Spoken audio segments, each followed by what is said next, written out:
Commander Jake Morrison pressed his face against the cold metal of the viewing window. The blue planet hung in space before him like a bright jewel. White clouds swirled across its surface in patterns that looked almost like art. 3 moons danced around it in perfect harmony. After 6 months of travel through the dark void between stars, the sight filled him with wonder. "It's beautiful," whispered Lieutenant Amy Rodriguez from beside him. She had been working on the language computers for weeks, trying to understand the radio signals coming from the planet below. "The water covers most of the surface, just like the report said." Jake nodded slowly. The planet designated Sol 3 had been sending out radio waves for almost 100 years now. The Galactic Federation had been listening and learning. The beings down there called their world Earth. They seemed to have just one intelligent species, which they called humans. From what the computers could tell, they were ready to meet other life forms from space. "Any word from Captain Carter?" Jake asked. Amy checked her small communication device. "She's still in the science bay with Dr. Walsh. They're going over the final environmental readings before we make contact." Jake smiled. This was the moment he had trained for his entire career. First contact with a new species was rare and precious. The Federation had strict rules about how to approach new worlds. They had to be careful not to scare the inhabitants or cause panic. The process usually took months of careful study and preparation. The door behind them opened with a soft hiss. Captain Lisa Carter walked in, followed by Dr. Kevin Walsh and communications specialist Tony Bennett. Carter was a tall woman with silver hair and kind eyes. She had led more first contact missions than anyone else in the Federation. Morrison, "Rodriguez, gather the team," Carter said. Her voice was calm but excited. "We've finished our scans. This world is perfect for first contact. Class 4 rating, just like we thought. Breathable air, comfortable gravity, stable weather patterns. The inhabitants have basic space travel and nuclear technology. They're ready." Dr. Walsh, a short man with thick glasses, pulled out his datapad. "The atmospheric composition is almost identical to most Federation worlds. Oxygen levels are slightly higher than average, but well within safe limits. The gravity is about 90% of standard. Temperature ranges look very reasonable." Tony Bennett adjusted his earpiece. "I've been monitoring their communication networks. They have something called the United Nations that seems to speak for most of the planet. I've prepared a standard first contact message in their primary language." Jake felt his heart beat faster. After all these years of dreaming about meeting aliens, he was about to become the alien himself. "When do we make contact?" Captain Carter looked at her watch. "In 2 hours. We'll send the standard greeting message to their United Nations headquarters. Then we wait for their response. If they agree to meet, we'll land a small team in a neutral location." Amy raised her hand. "Captain, I've been studying their culture through their radio and television broadcasts. They seem very diverse. Hundreds of different countries and languages. Some of their entertainment shows actually feature meetings with aliens.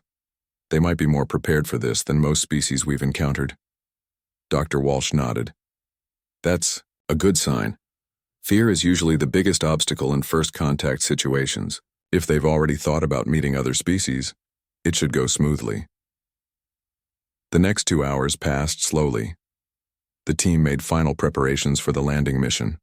They checked their translation devices, reviewed Federation first contact protocols, and prepared gifts to show their peaceful intentions. Jake had chosen a small crystal from his home world that changed colors in different light. Amy had brought a collection of music from across the galaxy. When the time came, Tony Bennett sent the message toward Earth. It was simple and direct. "Greetings from the Galactic Federation. We come in peace. We would like to meet with your representatives to begin friendship between our peoples." The response came back in less than an hour, much faster than expected. "This is Colonel Dan Parker of the United Nations Space Command," the voice said in clear, confident English. "We have been expecting you. Welcome to Earth. We would be honored to meet with your delegation. Please land at the coordinates we are transmitting. We have prepared a safe area for your arrival." The team looked at each other in surprise. Most new species took days or weeks to respond to first contact messages. Many were too frightened to respond at all, but these humans seemed almost eager to meet them. Space Command? Dr. Walsh asked. They have a military space organization? Tony Bennett checked his files. According to their broadcasts, they've had people living in space stations for years. They've sent machines to other planets in their system. They're more advanced than our initial reports suggested. Captain Carter made her decision quickly. We proceed as planned. Morrison, Rodriguez, Walsh, Bennett, you're with me. We'll take the shuttle down to their coordinates. Standard first contact gear, translators, medical scanners, and peaceful gifts. The shuttle bay was busy with activity. Technicians made final checks on the small landing craft, while the team put on their environmental suits. The suits were light and flexible, designed to protect them from unknown diseases or atmospheric problems while still allowing easy movement. Jake strapped himself into his seat as the shuttle engines came to life. Through the small window, he watched Earth grow larger as they descended through the upper atmosphere. The planet was even more beautiful up close. Vast oceans stretched between continents covered with green forests and brown deserts. Cities sparkled like clusters of stars in the darkness of night.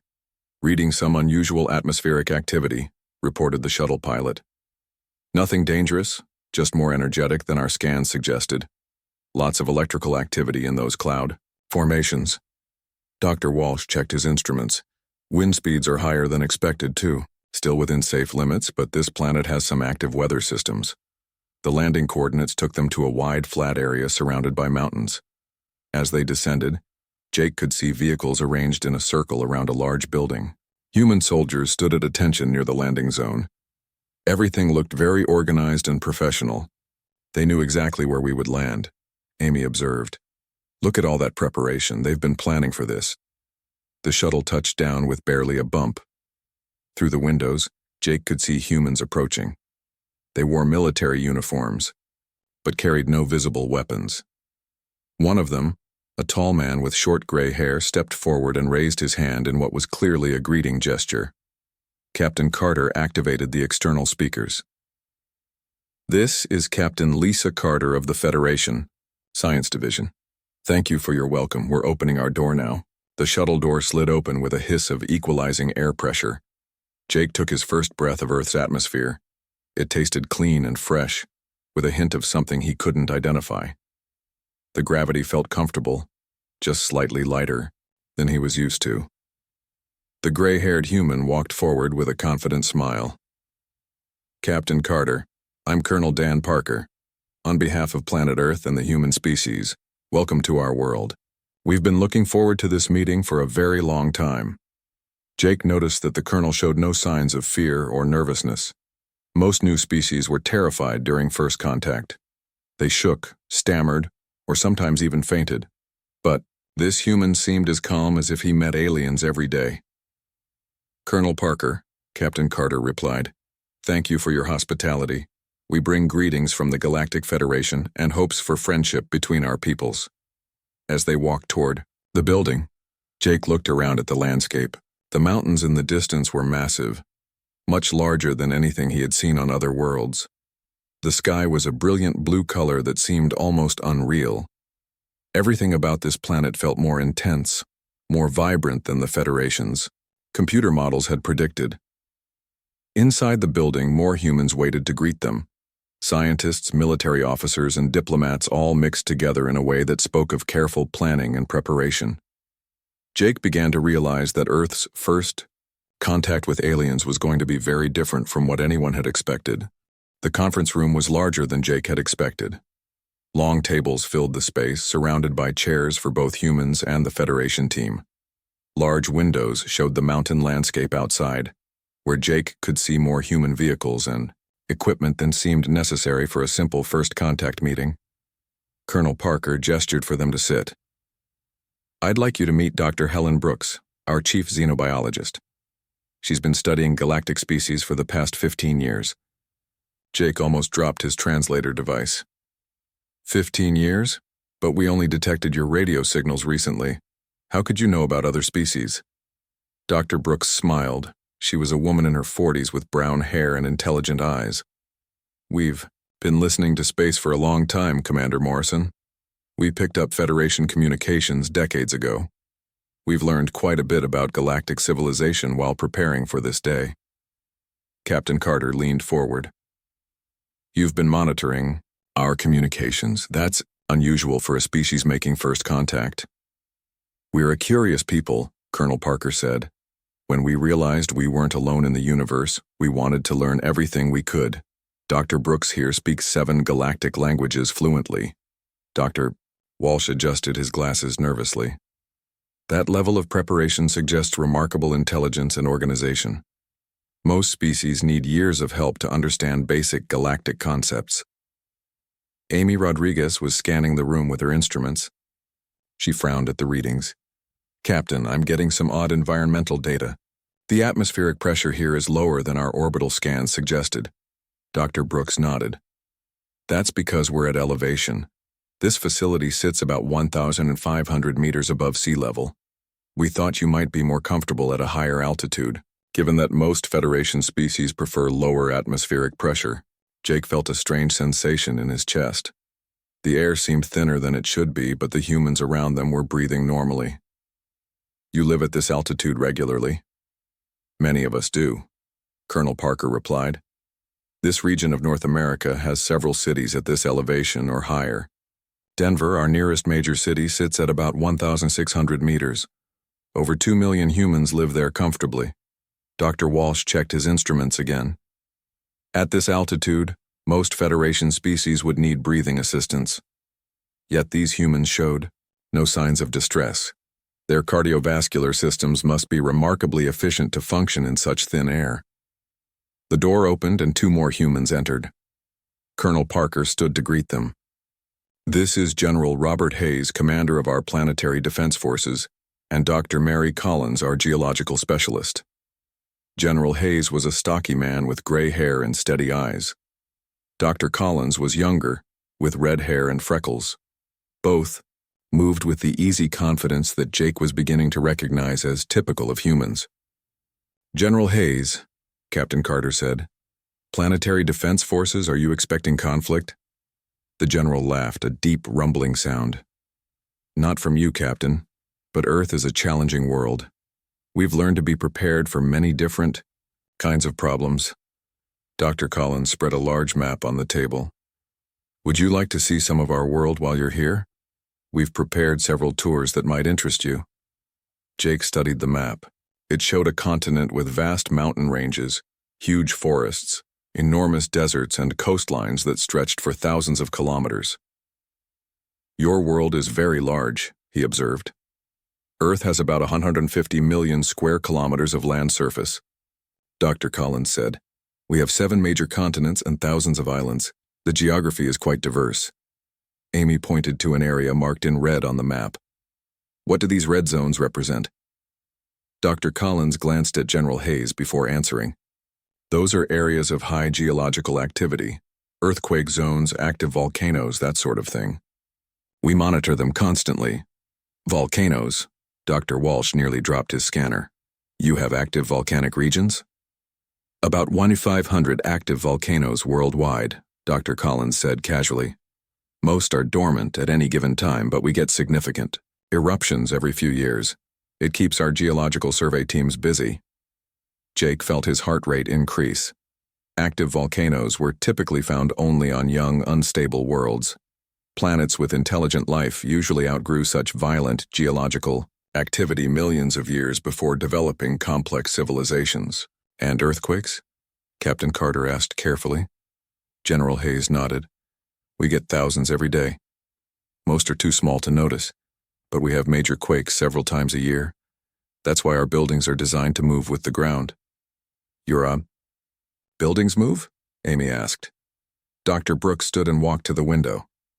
This facility is built on seismic dampeners. If an earthquake hits, the building will sway but not fall down. It's standard construction in most parts of the world. Jake joined her at the window and looked at the building's foundation. Sure enough, he could see massive mechanical supports that would allow the entire structure to flex and move. It was engineering designed for a world that regularly tried to shake its inhabitants to death. We'd love to show you some of our natural wonders, Dr. Collins continued. Yellowstone National Park is about 300 kilometers from here. It has geysers, hot springs, and some beautiful wildlife. Geysers? Dr. Walsh asked weakly. Water heated by underground volcanic activity, Dr. Brooks explained. It shoots up from the ground in spectacular displays. Some reach heights of over 100 meters. The water temperature can exceed 200 degrees Celsius. Amy was taking notes frantically. Water at 200 degrees Celsius would instantly kill most known life forms. Yet humans spoke of it as a tourist attraction. Colonel Parker checked his watch. Speaking of natural wonders, we should probably head inside soon. Weather services are predicting a thunderstorm this afternoon. Thunderstorm? Captain Carter asked. General Hayes looked surprised by the question. Electrical storm. Lightning, thunder, heavy rain. Pretty common this time of year in the mountains. Nothing to worry about, but the lightning can be impressive. Jake had read about lightning in his xenobiology studies. It was a rare phenomenon. On most worlds, usually associated with extremely unstable atmospheric conditions. When it did occur, it was considered a serious, natural disaster. How impressive? He asked carefully. Dr. Collins smiled. The bolts can carry over 1 billion volts of electricity. They heat the air to about 30,000 degrees Celsius for a fraction of a second. The thunder can be heard for dozens of kilometers. Dr. Walsh sat down heavily. 30,000 degrees? That's 5 times hotter than most stars' surfaces. Just for a moment, Dr. Brooks said reassuringly. And it happens several kilometers above us, though occasionally lightning does strike the ground. We lose a few dozen people to lightning strikes each year globally. You lose people to your weather? Amy asked in horror. Weather can be dangerous, General Hayes admitted. Lightning, tornadoes, hurricanes, blizzards, floods, droughts. We've learned to predict and prepare for most of it, but nature is powerful here. Jake was beginning to understand why humans seemed so calm about meeting aliens. A species that lived on a world where the weather could kill them probably didn't find much else frightening. Tornadoes? Captain Carter asked. Rotating windstorms, Dr. Collins explained. Wind speeds can exceed 300 kilometers per hour. They can destroy entire towns.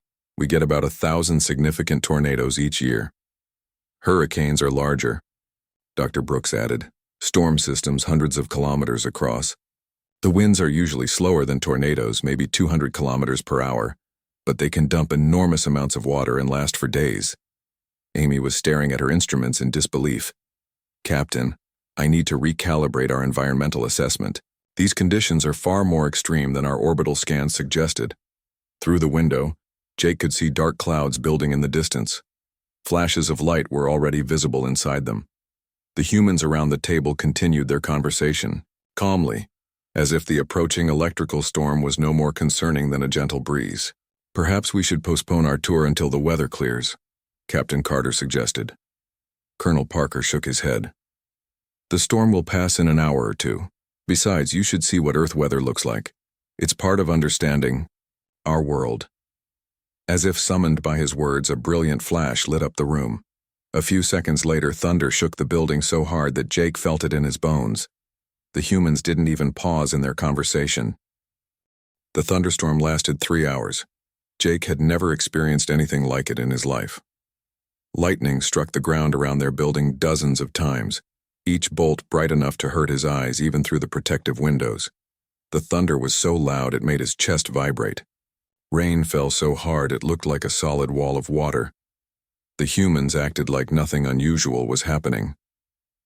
Dr. Brooks continued her presentation about Earth's geography while lightning flashed behind her. Colonel Parker answered questions about human society while thunder shook the room. Dr. Collins even opened a window to let them hear the storm better. This is actually a mild thunderstorm, she said over the noise. Wait until you see a real one. When the storm finally passed, the Federation team was exhausted from the stress. The humans looked refreshed, as if the violent weather had energized them instead of terrifying them. Ready for that tour now? General Hayes asked cheerfully. They climbed into human vehicles that looked much sturdier than normal transportation. The metal was thicker, the windows were reinforced, and the tires were enormous. Jake realized these weren't built for comfort, but for survival. As they drove through the mountains, Dr. Walsh pointed his scanner at everything they passed. The readings were getting stranger by the hour. The elevation kept changing dramatically, forcing their ears to pop from pressure changes. The temperature had dropped 15 degrees since the storm passed. "It gets cold here at night," Dr. Brooks explained, noticing Jake shivering. "This time of year, temperatures can drop below freezing after sunset." "Below freezing?" Amy asked. "How below freezing?" "Tonight we'll probably reach -10 degrees Celsius," Colonel Parker said. "Not too bad for spring in the mountains.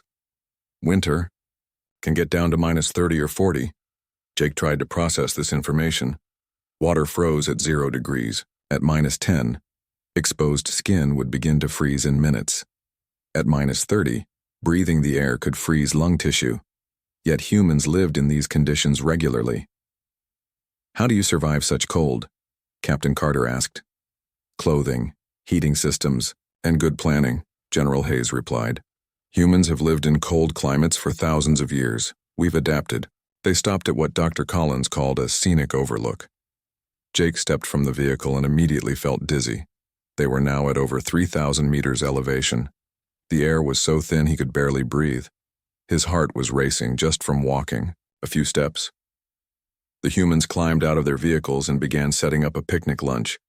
They moved normally, showing no signs of the altitude sickness that was making Jake nauseous.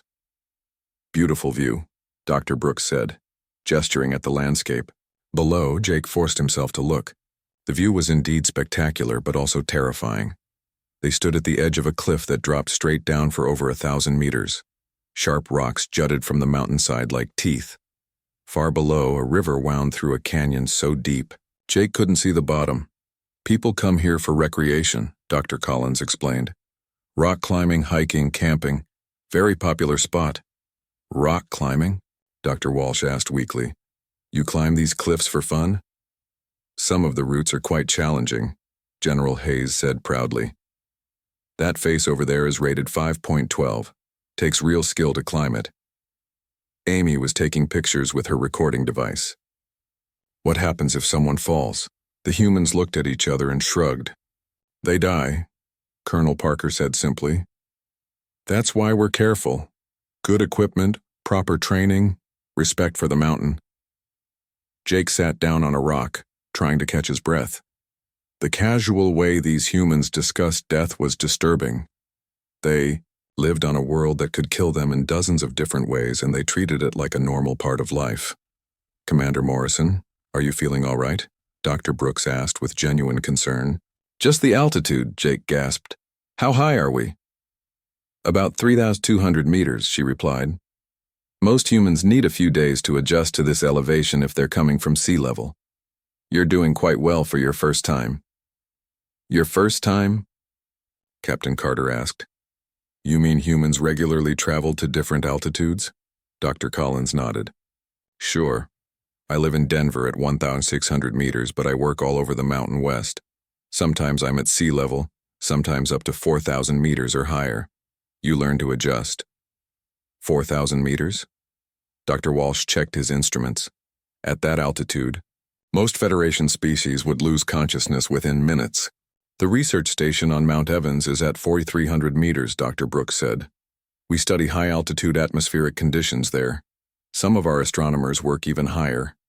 They finished their lunch and continued the tour. The road wound through forests of trees so tall Jake had to crane his neck to see their tops. Dr. Collins mentioned that some of these trees were over 1,000 years old and had survived countless storms, fires, and droughts. "Fires?" Amy asked nervously. "Forest fires are part of the natural cycle here," General Hayes explained. "Lightning starts them, or sometimes humans are careless. We fight the dangerous ones, but some fires are actually good for the forest." Jake was beginning to understand that Earth wasn't just dangerous, it was actively hostile to life. Yet humans had not only survived, but thrived in this environment. They stopped at a visitor center where humans were teaching children about local wildlife. Jake watched in amazement as a human instructor held up pictures of animals that lived in these mountains. "This is a mountain lion," the instructor said to a group of young humans. "They're apex predators weighing up to 100 kilograms. They can leap 6 meters horizontally and 5 meters vertically. If you see one while hiking, never run." The children listened calmly to instructions about encountering predators that could kill adult humans. Jake realized that human children were taught survival skills that would challenge trained Federation soldiers. "And this is a black bear," the instructor continued. "They can weigh up to 300 kilograms and run 50 kilometers per hour. They're usually not aggressive, but mothers with cubs can be dangerous." Dr. Walsh was taking notes frantically. Bears that could outrun most vehicles. Mountain lions that could leap over small buildings. These weren't just animals, they were biological weapons with teeth and claws. "What about snakes?" one of the children asked. "We have rattlesnakes in the lower elevations," the instructor replied. "Their venom can kill a human in a few hours without treatment. That's why we always carry anti-venom in our first aid kits." Jake looked at Dr. Brooks in shock. "Your first aid kits contain anti-venom?" "Standard equipment for anyone working outdoors," she replied. "Snake bites, spider bites, bee stings. Lots of things here can poison you if you're not careful." "Bee stings?" Captain Carter asked. "Some humans are allergic," Colonel Parker explained. "A single bee sting can kill them in minutes if they don't get treatment immediately." Amy was updating her classification notes again. A world where insects could be deadly, where the weather was violent, where predators hunted in populated areas, where the very air could be too thin to breathe. She was beginning to think their initial Class 4 rating was more than just wrong. It was dangerously wrong. As they drove back toward the facility, the sun was setting behind the mountains. The temperature was already dropping rapidly. Jake could see his breath in the cold air. In the distance, lightning flashed from another approaching storm. "Another storm?" he asked. "Different kind," Dr. Collins said, checking the sky. "That one might bring snow." "Snow?" Dr. Walsh asked. "Frozen precipitation," General Hayes explained. "Water crystals that fall from the clouds. Can pile up several meters deep in the mountains." Jake closed his eyes and leaned back in his seat. A world where water fell from the sky as sharp crystals, where temperatures could freeze human tissue, where predators hunted and storms raged, and the ground itself could shake apart. And humans called it home. Back at the facility, Dr. Walsh immediately requested medical examinations of the human volunteers. What he discovered in the next few hours would change everything the Federation knew about biology and evolution. "This can't be right," he muttered, staring at his scanner readings for the 10th time. "These bone density measurements are impossible." Dr. Brooks sat patiently on the examination table while Dr. Walsh ran test after test. Her skeleton showed bone density 3 times greater than any known species. Her muscle tissue was so dense, with fibers that it looked like biological armor under the scanner. "How much can you lift?" Dr. Walsh asked, his voice shaking slightly. "I'm not particularly strong for a human," Dr. Brooks replied. "Maybe my own body weight overhead. About 60 kilograms. Jake converted the numbers in his head. Dr. Brooks weighed about as much as he did, but she could lift his entire body over her head. Most Federation species could barely lift half their body weight. "What about running?" Amy asked, taking notes on her pad. "I run about 5 kilometers every morning," Dr. Brooks said. "Takes me about 25 minutes. Not very fast compared to serious runners." Dr. Walsh's scanner nearly fell from his hands. She ran 5 kilometers in 25 minutes every single day. As exercise. For fun. Most Federation species would collapse after running 1 kilometer at any speed. Colonel Parker volunteered for the next examination. His results were even more shocking. His cardiovascular system showed adaptations that should have been impossible. His heart was larger and stronger than normal. His blood carried oxygen with efficiency that defied medical understanding. "How long can you hold your breath?" Captain Carter asked. "Maybe 2 minutes," Colonel Parker replied. "I'm not a swimmer or diver. Those folks can hold their breath for 5 or 6 minutes. 2 minutes without breathing would cause brain damage in most species. 6 minutes would mean certain death. Yet humans did it for recreation. General Hayes submitted to a stress test that left the Federation team speechless. Dr. Walsh measured his heart rate, blood pressure, and oxygen levels, while the general did what humans called push-ups and sit-ups. His body performed physical work that would hospitalize most galactic citizens, and he barely seemed winded. How often do you exercise like this? Dr. Walsh asked. Every day, General Hayes replied. Standard military fitness routine. Nothing special? Every day? Amy whispered. You put your body through this stress every single day? Physical fitness is important on Earth, the general explained. Our world demands it. Weak bodies don't survive long here. Dr. Collins volunteered for the psychological evaluation. Tony Bennett administered standard Federation stress tests, measuring how beings responded to simulated dangers and emergency situations. Dr. Collins's results broke the testing equipment. The stress scenarios aren't affecting her, Tony reported to Captain Carter. Simulated predator attacks, environmental disasters, life-threatening emergencies. Her stress hormones barely change. Are you feeling any anxiety during these tests? Captain Carter asked Dr. Collins. A little, Dr. Collins admitted. But nothing compared to a real emergency. I've been through earthquakes, forest fires, mountain storms. Compared to those, this is quite relaxing. Jake was beginning to understand something fundamental about humans. They didn't just live on a dangerous world. They had been shaped by it, forged by it, turned into something that could not only survive, but thrive in conditions that would destroy other species. Can we test some of your military personnel? Dr. Walsh asked General Hayes. Of course. Sergeant Mike Davis and Corporal Linda Thompson are available. The soldiers' test results were even more extreme. Sergeant Davis could run 20 kilometers without stopping while carrying 40 kilograms of equipment. Corporal Thompson could function normally after going 3 days without sleep. Their bodies and minds had been trained to operate far beyond the limits of normal biology. What kind of training do your soldiers receive? Captain Carter asked. Basic survival training includes desert survival, Arctic survival, mountain survival, jungle survival, and water survival, General Hayes explained. They learn to find food and water in hostile environments, treat injuries without medical facilities, and navigate without instruments. Survive in deserts? Amy asked. How hot do your deserts get?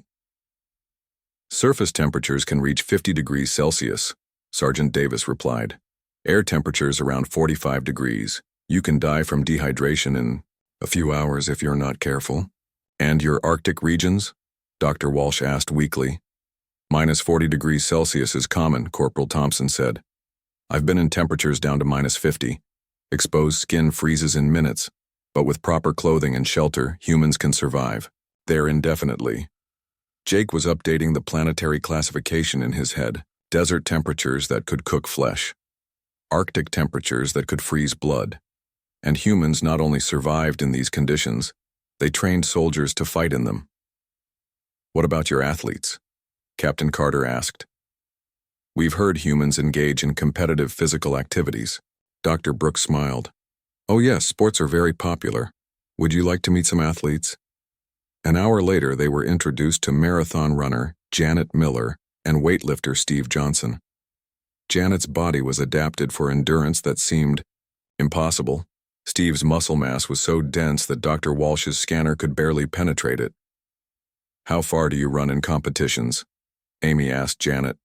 Marathon distance is 42 kilometers, Janet replied. I can finish that in about 2.5 hours. Some runners are much faster. 42 kilometers, Jake repeated in amazement. How often do you run that distance? I run a marathon every few months, Janet said, but I run shorter distances every day, maybe 15 to 20 kilometers for daily training. Steve Johnson's strength measurements broke Dr. Walsh's equipment completely. The human could lift more than 3 times his body weight over his head. His grip strength could crush metal objects. How much can you deadlift? Dr. Walsh asked, using a human term he had learned. My personal best is about 250 kilograms, Steve replied modestly. I'm not competitive at the world level. The really strong guys can lift over 400 kilograms. Jake tried to imagine a human lifting 400 kilograms of weight. It was like lifting a small vehicle, with their bare hands, for sport. We should also mention human endurance sports, Dr. Brooks added. Some of our athletes compete in events that last for days. Days? Captain Carter asked.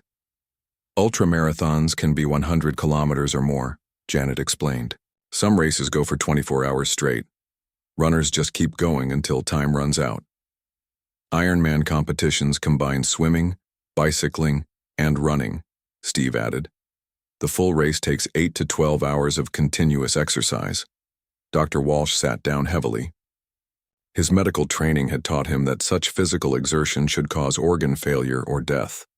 Yet humans did it voluntarily, for entertainment. There are also extreme sports, Dr. Collins mentioned. Rock climbing without ropes, jumping from aircraft, surfing ocean waves, skiing down mountains. Without ropes? Amy asked in horror. Free climbing, Janet nodded. Climbers scale vertical rock faces hundreds of meters high using only their hands and feet. If they fall, they die. And they do this for fun? Jake asked. The challenge is part of the appeal, Steve explained. Humans enjoy testing themselves. Against dangerous situations, it makes us feel alive. Captain Carter was taking notes rapidly. A species that sought out danger for recreation. Bodies adapted to survive in impossible conditions. Minds that remained calm during life-threatening situations.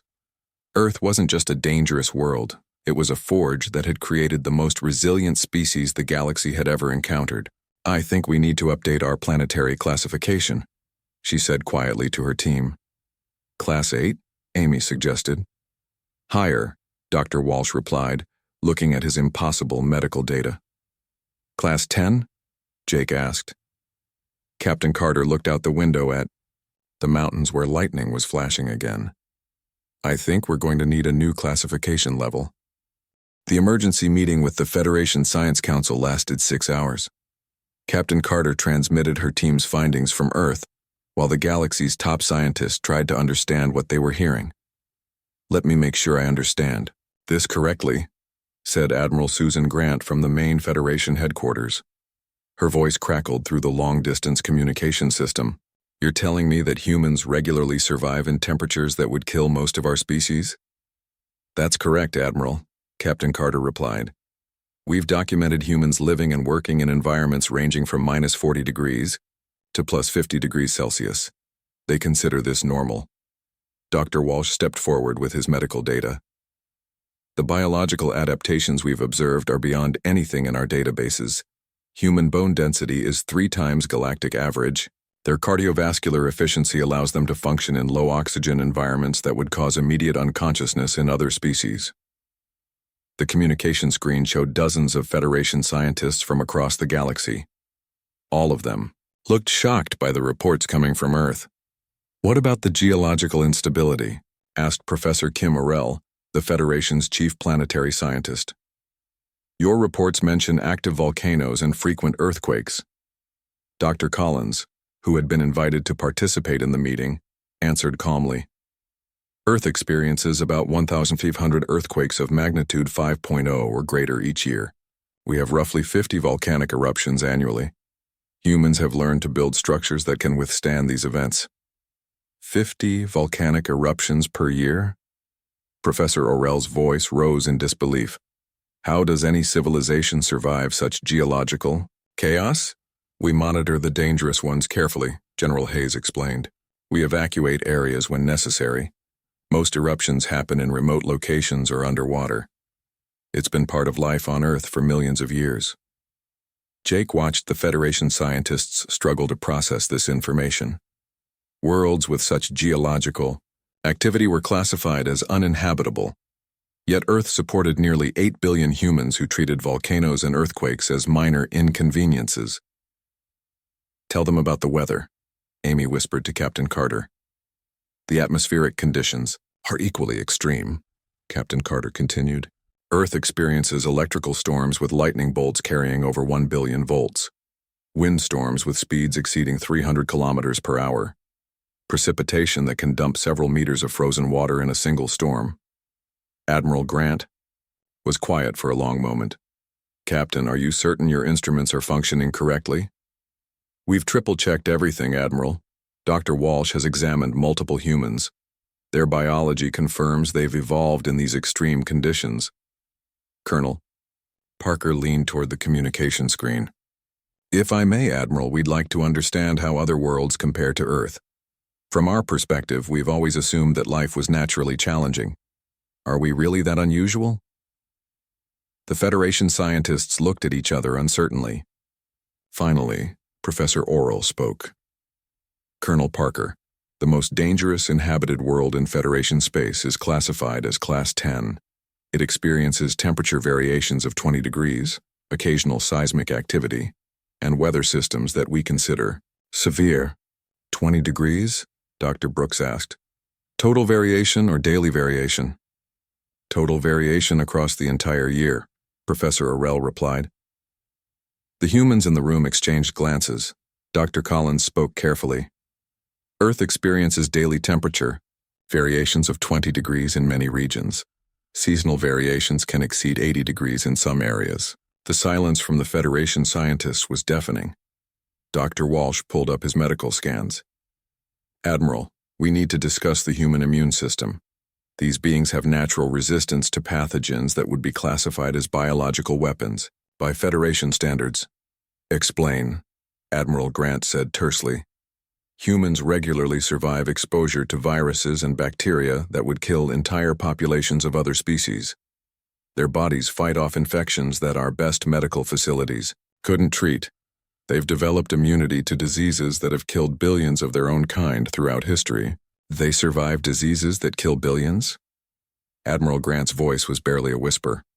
Colonel Parker nodded. Human history includes several global pandemics.